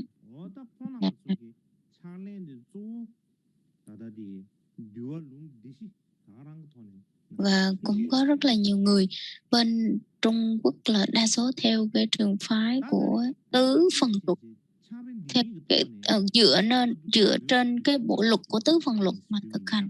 Và hôm nay tôi nói về cái vấn đề này là lý do gì?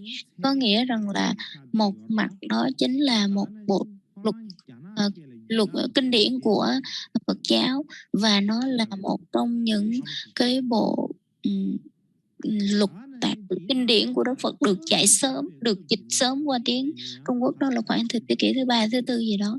Và dường như nó được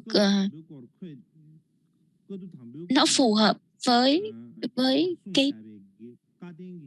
cái mà chư tăng đang thực hành ngày hôm nay.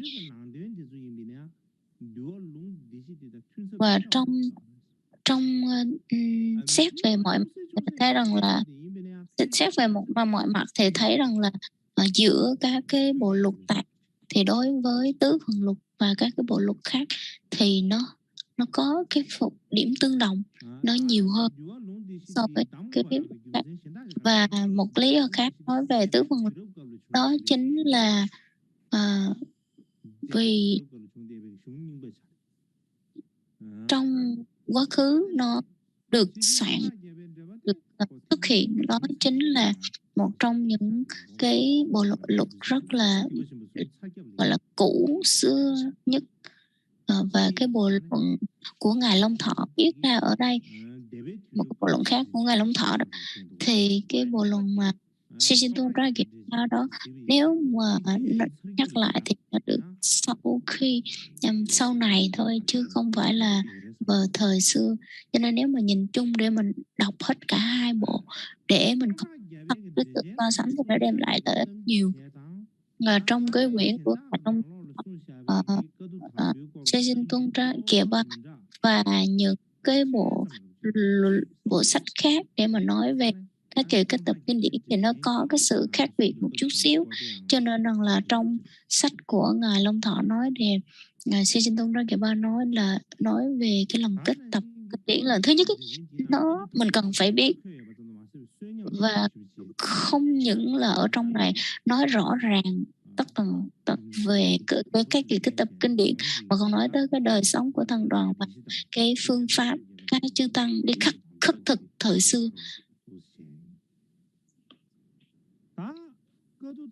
Và cái lần kết tập kinh điển, cái tập kinh điển lần thứ nhất, nếu mà nói về cái sự liên kết thì có hai người cần phải quan tâm tới, đó chính là một là ngài Ma Ha Diếp, hai là ngài A Nan. Thì ngài Ma Ha Diếp ở trên màn hình ở cái hang động Tao Hung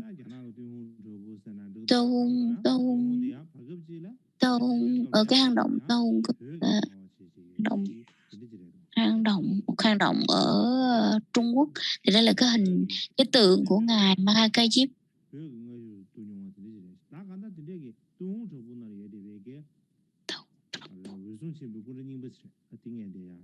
Đây là cái bức tượng rất là cổ của ngài Ma Ha Diếp.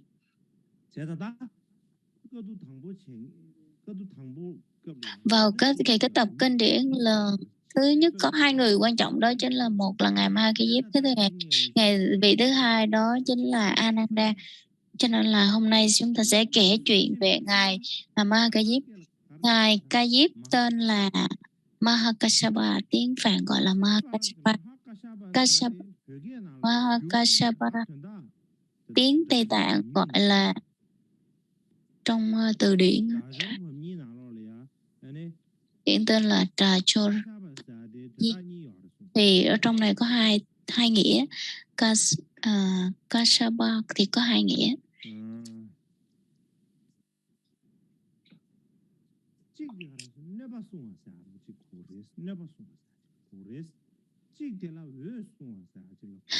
Có nghĩa rằng là một cái người là bảo vệ,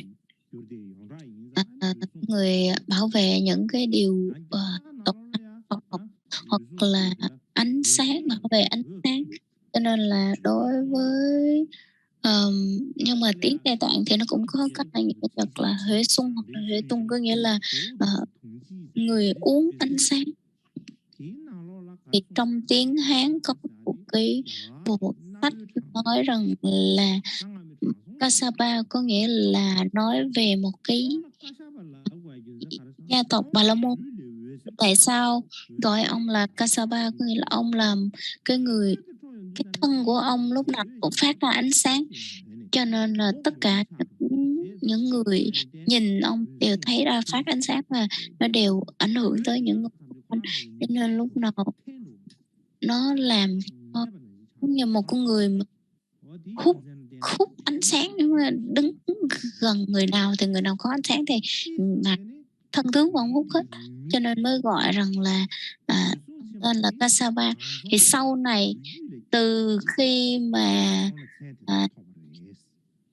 mà lâu dần thì cái tên Kasapa nó trở thành cái tên trong dòng tộc của ông, cho nên là nó trở thành một cái dòng họ Kasapa, cho nên ông được đặt tên là Kasapa luôn. Và vào cái thời của Đức Phật thì vào thời của Đức Phật thì có anh em ông Ca Diếp Ba. Thì vì lý do gì? Tại sao gọi ông là Mahakasapa, là đại Ca Diếp, là Maha Ca Diếp á? Maha có nghĩa là rất là lớn hoặc là nhiều. Thì ở trong này mới gọi ông là Maha Ca Diếp, Mahakasapa, là vì lý do rằng là Đối với một vị trong cái trong cái sự giải thích của một quyển sách của Phật giáo Trung Quốc nói rằng là tại vì ông là cái người lớn nhất cho nên gọi ông là Mahakassapa, là Mahakajip á, hoặc là nói là Kassapa. Kajip có nghĩa là cái tên trong gia đình, cái tên trong họ, trong tộc. Nairoda có nghĩa là tên. Nairoda có nghĩa là tên đúng của ông á, tên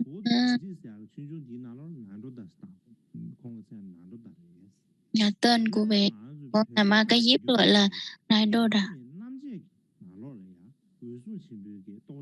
Nhưng mà qua tiếng Tây Tạng thì tất cả đều dịch là ngài Mahakajip, cũng là dùng cái từ khác, đó chính là Naroda Huệ.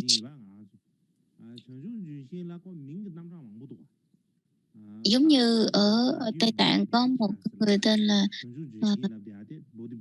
Trần Trúc Truyền Sinh, có nghĩa là cây bồ đề cũng có rất là nhiều tên khác nhau. Cho nên là đối với cây cũng giống như cây bồ đề, nó có rất là nhiều cây bồ đề cũng tên là Nairoda. Cho nên là tại sao ngài Kajip lại được đặt cái tên là Nairoda, là tại sao lại đặt cái tên của một cái cây như vậy? Có nghĩa rằng là cha mẹ của Kajip cầu nguyện ngài, cầu nguyện vô vào cái gốc cây thì cha mẹ của ngài sinh ra ngài, cho nên rằng là mới gọi ngài là Nairoda, là người sinh ra từ Nairoda, hoặc là người Nairoda Keva, nghĩa là cây bồ đề, gọi là bồ đề, hoặc là người sinh ra từ gốc cây bồ đề. Thì trong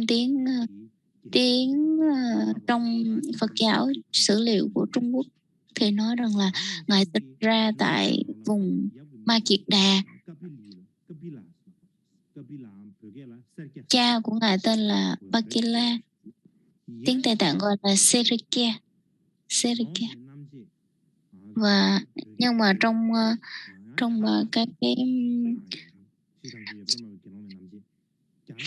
trong bộ luật của Tỳ Kheo Ni thì nói rằng là ngài sinh ra ở đất nước Ma Kiệt Đà và vào trong cái làng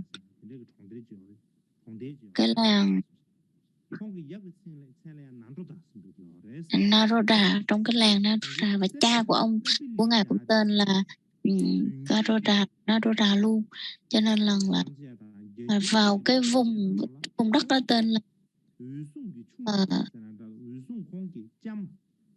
không cái vị Kapili là tên của mẹ của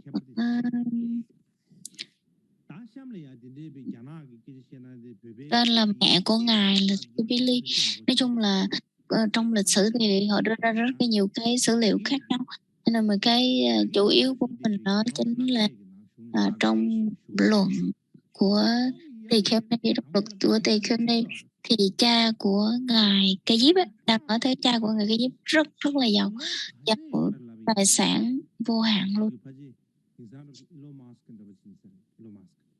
Chắc bây giờ có thể sẽ so sánh với Elon Musk, chắc có thể là đó thì cha ngài có thể nói rằng là Elon Musk của Ấn Độ cũng được.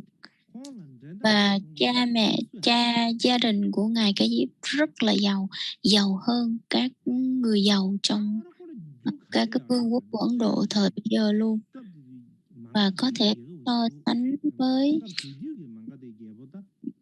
vương quốc Ma Kiệt Đà hoặc là không, đất nước Ma Kiệt Đà.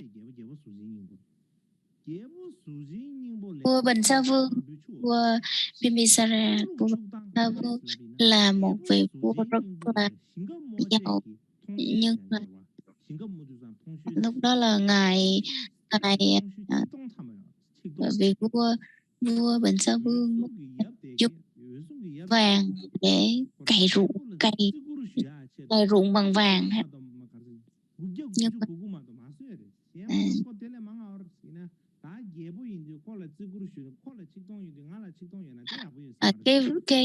cái vị vua Bình Sa Vương nó làm tới 1000 cái cày bằng vàng để mà cày ruộng, nhưng mà gia đình của vị Ca Diếp thì chỉ làm là 990 cái hoặc là 999 cái, nó không làm nhiều, tại vì rằng là 999 cái cày bằng vàng.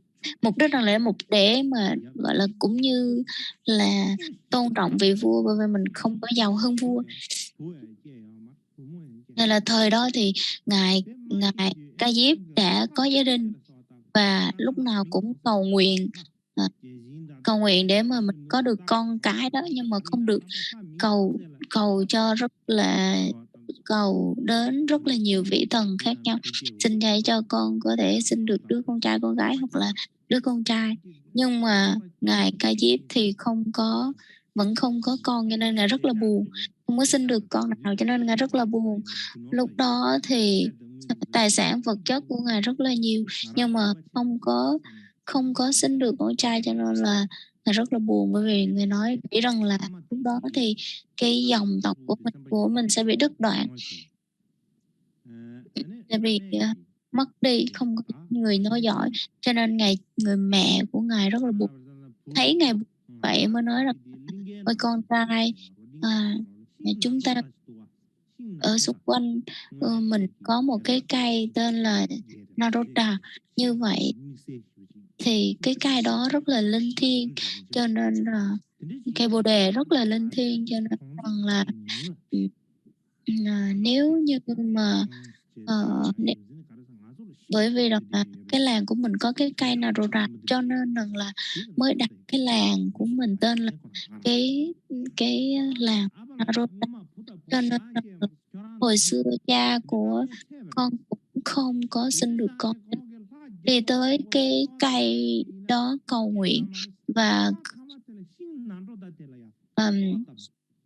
trước đó thì cha đã khẩn cầu nguyện rất là nhiều, đến rất là nhiều vị thần, nhưng mà vẫn không có con, cho nên là cuối cùng thì lên cái gốc cây Naroda đó để mà cầu nguyện, thì cuối cùng được sinh ra được con. Chính vì vậy mới đặt cho con cái tên là Naroda, cái Naroda. Cho nên là con phải tới cái cây đó để mà cầu nguyện giống như cha của con vậy. Thì cái vị ngài Ca Diếp mới nghe lời Trang, làm theo lời của mẹ là dâng hương dâng hoa, nói chung là cúng dường rất là nhiều lên đến cái cây Naroda đó, cái cây bồ đề, cây bồ đề đó. Nên ngài luôn cầu nguyện rằng là nếu như mà cho con sinh được con trai, nếu mà ngài cho con đứa con trai sinh được con trai thì năm nào con cũng sẽ cúng dường cho ngài y chang như vậy.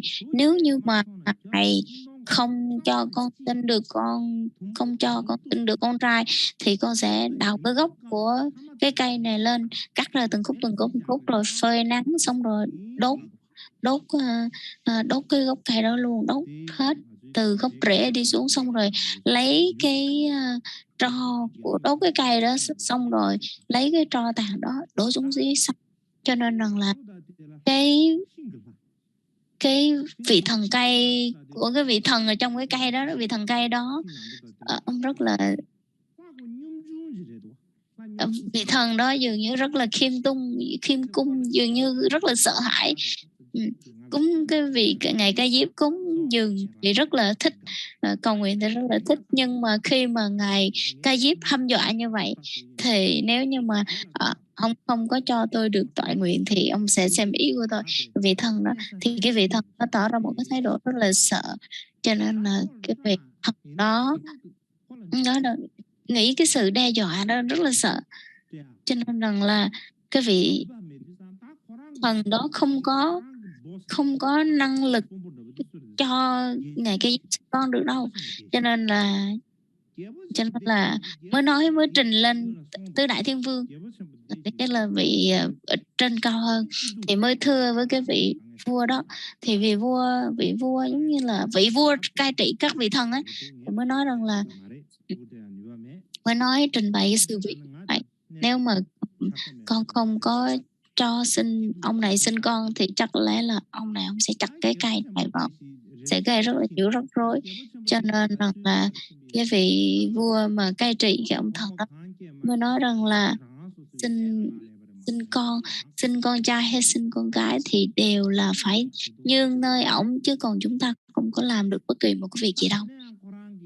Thì cái vị ngài Ca Diếp mới cứ lúc nào cũng cầu nguyện như vậy, thì cái vị mà thần đó mới nói rằng là cố gắng đưa lên vị Đại Thiên Vương, hoặc là giống như Phạm Thiên, thì mới nói rằng là giúp đi chứ giờ không có biết làm gì, bởi vì rất là khổ. Và cái vị trên cái vị mà cai trị đó cũng nói rằng là vị Thiên Vương đó cũng nói rằng là cái đó sinh con trai sinh gái thì tùy theo mỗi người thôi, chứ dường như không có bất kỳ ai có thể nhúng tay được, không có thể giúp được. Cho nên lúc đó tại cái gốc cây đó nó phát ra ánh sáng rực rỡ, không. Cho nên là cái vị vua mới nói rằng từ từ vị thần hãy từ từ đi về cái cây đó mà trụ từ từ, bởi vì Phạm Thiên đã xuống cái vùng cây đó rồi, cái cây đó rồi. Cho nên vị Đại Thiên Vương mới nói rằng là để cho vị Phạm Thiên đi xuống. Thì khi vị Phạm Thiên đi xuống đi xuống cái cây đó mới nói chuyện, trình bày rằng là cái sự việc của ngài Ma Ca Diếp đã cầu như vậy và hăm dọa như vậy đó. Cho nên là vị Phạm Thiên cũng nói rằng là tôi cũng không thể nào cho tôi bất kỳ một cái quyền lực nào để mà có thể giúp cho ông trai được. Nhưng mà cái tên của tôi rất là một cái tên rất là gọi là Phạm Thiên, là to lớn. Nếu như mà tôi không cho ông ấy sinh con trai con gái thì cũng không được. Còn nếu như mà tôi nói rằng là tôi không làm được việc ấy thì cũng không được, bởi vì rằng là nên tất cả mọi thứ trên thế giới này đều do Phạm Thiên làm ra, mà nếu như không làm thì không được. Cho nên là thôi cái vị thần cây đó hãy đi về trước đi để tôi quan sát xem rằng là coi có cái vị thiên nào, cái vị thần nào ở trên trời mà sắp diệt không, sắp mất không. Nếu mà sắp mất thì tôi sẽ cầu nguyện và thỉnh cái vị chư thiên đó sắp chết đó có thể đầu thai vào trong nhà của ông Ca Diếp cũng được. Thì cái vị Đại Thiên mới nói rằng là Thiên Vương mới nói rằng là nếu mà Phạm Thiên có năng lực như vậy thì thôi tự hãy cho một vị thần nào đó xuống tái sanh luôn trong nhà của ông đó luôn đi, chứ đâu có cần phải đợi như vậy. Thì vị Phạm Thiên mới nói rằng là đối với cái vị ngài Ca Diếp, trong gia đình của ngài Ca Diếp rất là phước đức, và trong cái giới cái chủng tộc rất là giàu có và rất là phước đức, cho nên là những người xung quanh tôi không có ai đủ phước đức để mà tái sanh vào trong cái nhà của Ca Diếp Ma hết. Cho nên là một ngày nọ ông mới đi tới cái nhà của, thấy được một vị thần nào đó, thì ông mới trình bày, ông nói được việc đó. Thì cái vị nói với vị Phạm Thiên, thì Phạm Thiên ban đầu vị Phạm Thiên không có thích đâu, nhưng mà Phạm Thiên mới nói rằng là ông hãy tái sinh vào trong nhà của Ca Diếp. Nhưng mà Phạm Thiên cũng nói rằng là thôi cũng được, mà cứ tùy. Nhưng mà ông cứ nói rằng là ông cứ tái sanh vào cái nhà đó đi, và trong tương lai ông sẽ trở thành đệ tử của Đi Xuất Gia và sẽ đắc quả. Cho nên là cái vị thần đó, Tăng Ca đó mới nói rằng là phải đợi tôi một chút xíu để khi mà trong đợi cái vị Phạm Thiên đồng ý. Khi mà ông đồng ý thì phải đi về trong cái nhà đó để mà tái sanh vào trong cái nhà đó. Nói tóm lại thì là ý nói rằng là Ngài Ca Diếp là một trong những vị thần ở trên trời hóa thân xuống, chứ không phải là người bình thường. Nên đó là một cái truyền thuyết thôi, nhưng mà câu chuyện kể lại thì mà sau đó thì vợ của ngài Ca Diếp mới có dấu hiệu là sinh mang thai. Thì cái thời của Ấn Độ không có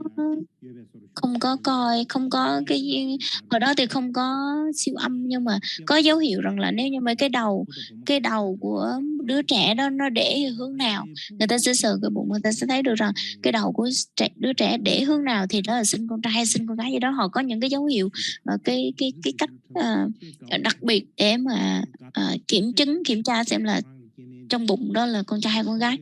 Cho nên cái vị Ngài Ca Diếp mới nghe như vậy xong rồi rất là vui, rồi mới là cung phụng với người vợ của mình để cho vợ của mình ở trên cao, không cho ở dưới thấp, cho lên cao.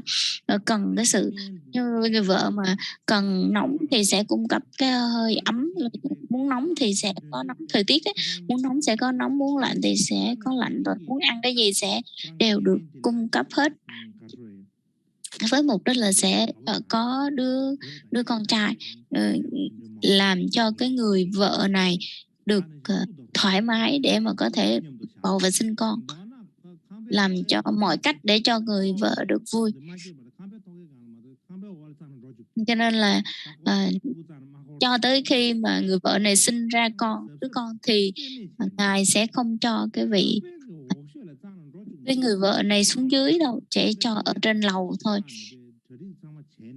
Cho nên là lúc nào cũng chuẩn bị rất là đàng hoàng cho cái người con, người mẹ đó được bảo hộ cho đứa con. Và sau khi mà đứa con đó được sinh ra thì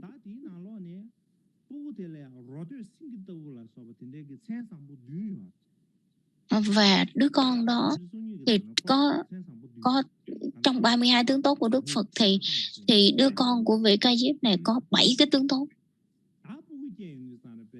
Thì sau khi mà nó sinh ra được đứa con trai, đứa con đó thì rất là vui, ông vui lắm, và tổ chức cái sinh thần, sinh nhật cái sinh thần đó. Có nghĩa là ban đầu thì sẽ tới cái cây với mục đích là đi tới cái cây mà hôm trước, rồi hồi trước mà ngài cầu nguyện á, là cầu nguyện và làm sạch đất của cái vùng cái cây đó tất cả,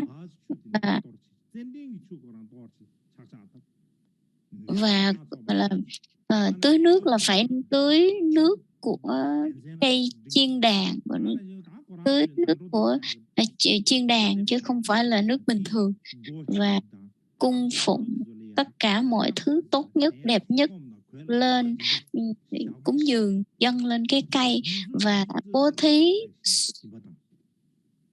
trong vòng 21 ngày, bố thí cho những người nghèo xung quanh cái làng đó luôn. Và khi mà cho cái đặt tên cho đứa con đó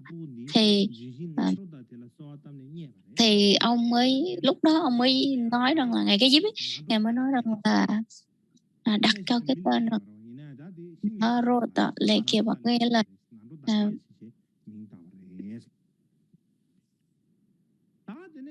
đặt tên cho con của con mình thì cũng là, và cũng đặt tên là được sinh ra từ cái cây bồ đề, cây Narota. Lúc đó thì đứa con nó cũng học, và cũng được học rồi dạy đủ thứ, và rất là thông minh.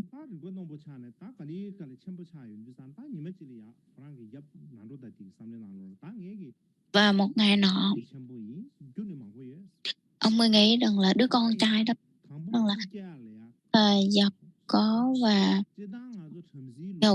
và rất là giỏi về mặt, cho nên là trong vòng 48 tuổi thì đối với trong cái giới của Bà La Môn, Bà La Môn á, giới của Bà La Môn là trước khi 48 tuổi là bắt buộc phải làm cái gọi là có lập gia đình, sinh con và làm cái việc của trong cái đẳng cấp của họ, xong mới được đi tu.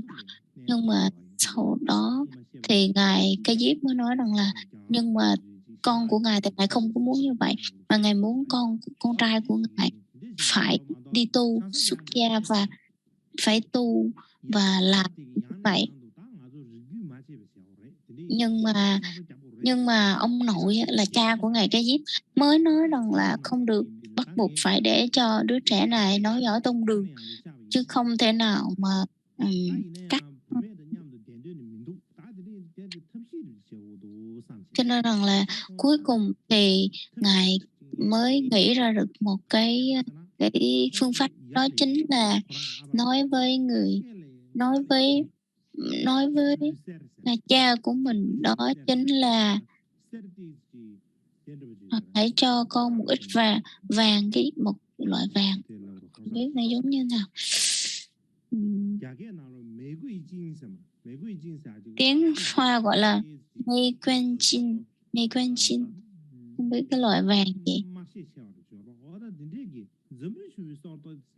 vàng mà nó đỏ đỏ, hay cho ông một chút vàng như vậy thì người cha mới nói rằng là cái vị Naroda này cần bao nhiêu vàng thì cứ để cho biết bấy nhiêu vàng. Cho nên là ông đã kêu một cái vị thợ làm vàng đó mới đẽo một cái hình ảnh của một người phụ nữ, và giống như tương đương với cái hình dáng của ông, cao với hình dáng của ông,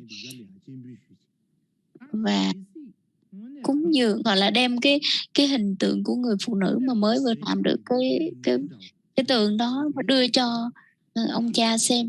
Ông nói với ông cha rằng là nếu như mà cha kiếm cho con một cái người con như vậy đó, thì nếu như mà tìm ra được một cái người như vậy thì con sẽ lấy vợ, còn không thì thôi. Chứ thì người cha mới bắt đầu trong lòng mới nghĩ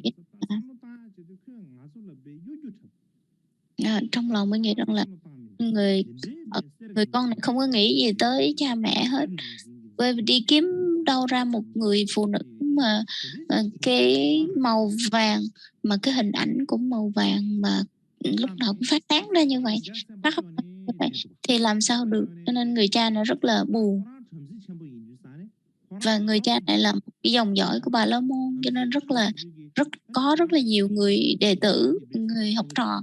Cho nên là các cái vị học trò này mới thấy rằng là người cha mà người thầy mà buồn như vậy thì tại sao mà buồn như vậy. Thì ông mới kể về cái câu chuyện của ngài Ca Diếp. Thì ngài Ca Diếp mới nói rằng là các vị này mới nói rằng là trước tiên các vị học trò mới nói với lại người cha, chỉ cho một cái kế, đó là nói với ngài Ca Diếp là hãy làm thêm 2 cái tượng giống như vậy nữa, làm y chang, thêm 3 cái tượng nữa, làm thêm 3 cái tượng. Khi mà làm thêm 3 cái tượng y chang như vậy thì chúng tôi sẽ kiếm được một người phụ nữ như vậy. Cho nên là các vị học trò đó phải làm gì, là đem 4 cái tượng đó chia ra 4 hướng để mà đi tìm coi có một người phụ nữ nào giống như vậy không. Nên là các cái vị học trò sẽ đi tất cả các cái nơi, từ các cái làng hoặc là các cái chỗ thương buôn này kia vân vân, để cái tượng đó, để với mục đích sẽ đi kiếm một người phụ nữ giống y chang cái hình đó. cái lúc mà giống như là đi chiêu vợ, đi tìm vợ cho người Kế Diếp, để mà nói với các vị đó, thông báo lên để vua chiên gõ trống, để cái tượng trước đó vua chiên gõ trống nói rằng là nếu như các vị phải thờ cái vị thần nữ này nè, nếu như mà tôn thờ cái vị thần nữ này thì sẽ được tái sanh vào cái dòng dõi tốt hơn, dòng dõi cao hơn, nếu có gia đình, có chồng, có vợ sẽ được người tốt và họ sẽ rất là hạnh phúc, rồi vân vân. Thì tất cả những cái người, sau khi nói như vậy thì tất cả những người mà ở trong cái làng đó, người phụ nữ lớn, già, trẻ, lớn, bé đều tranh nhau đi tới để mà cầu nguyện, để mà cầu nguyện cái tượng nữ thần đó. Cho nên với mục đích